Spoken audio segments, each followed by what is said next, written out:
Humans possess a startling capacity to endure misery.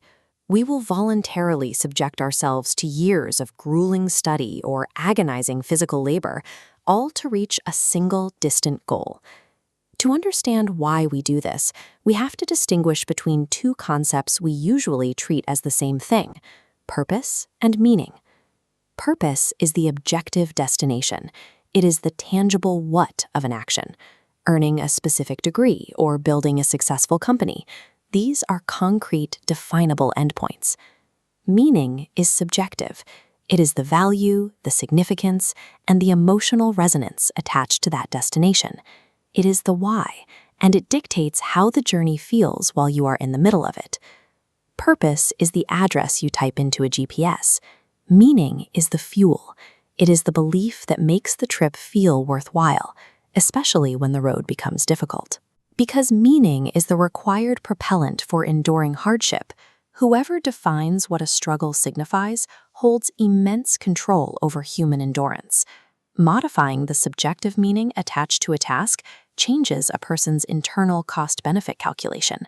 Suddenly, painful or tedious objectives become achievable. This is central to effective physical therapy. The objective purpose is recovery, but a good therapist reframes the daily struggle. The pain isn't just a sign of limitation. It is the active, quantifiable reassertion of control over the body. This mechanism scales directly to the workplace. Narrowly defined industrial tasks, like putting a single component into a slot, often lead to burnout because the internal meaning is pure monotony. However, connecting that same physical label to a humanitarian outcome, like building life-saving respirators, transforms the work. The physical task remains identical, but the subjective meaning shifts towards saving lives.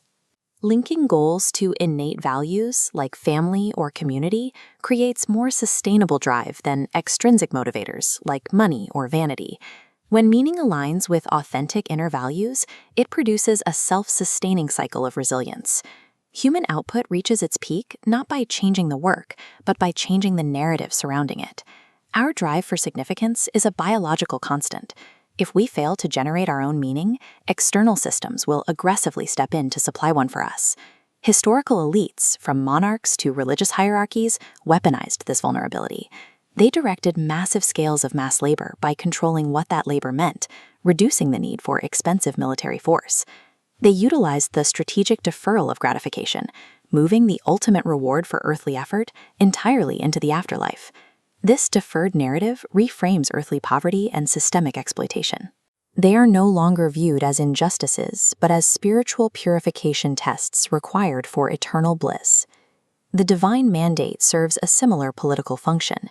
It transforms standard civil obedience into a sacred, non-negotiable duty. Framing political dissent as a crime against the cosmic order effectively silences rebellion. The risk of opposing the hierarchy moves from temporary punishment to eternal suffering. By controlling the narrative of meaning, elites stabilize their earthly authority. They ensure compliance in the present by shifting the perceived value of hardship to a spiritual horizon. Secular taxation relies on enforcement and often breeds resentment. Spiritual taxation, fueled by manipulated meaning, can generate enthusiastic compliance even during times of hardship. Tithing reframes the act of giving away scarce income. For a struggling farmer, this transaction becomes a spiritual purpose, a low-cost insurance policy against divine disfavor. The sale of indulgences took this further, literally monetizing the forgiveness of sins and the promise of reduced time in purgatory. The irony is profound. Materially impoverished peasants bypassed their immediate survival needs to purchase an invisible, eternal commodity.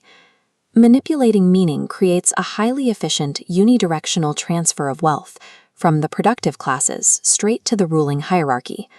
History's massive monuments and entrenched wealth are the physical manifestations of this extracted psychological energy. Doctrines that rebrand poverty as a spiritual virtue prevent the formation of class consciousness.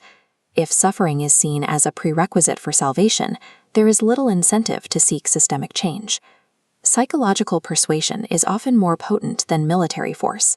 It allows power to operate by convincing a population to participate enthusiastically in their own exploitation.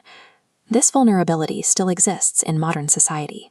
We remain susceptible to external narratives that rush in to supply us with a sense of significance. This understanding should prompt a critical audit of your deepest commitments, your career path, your financial goals, and your long-term loyalties. Are your life's greatest pursuits genuinely driven by your own innate values, or are you executing a pre-packaged narrative designed to serve a system you don't even recognize?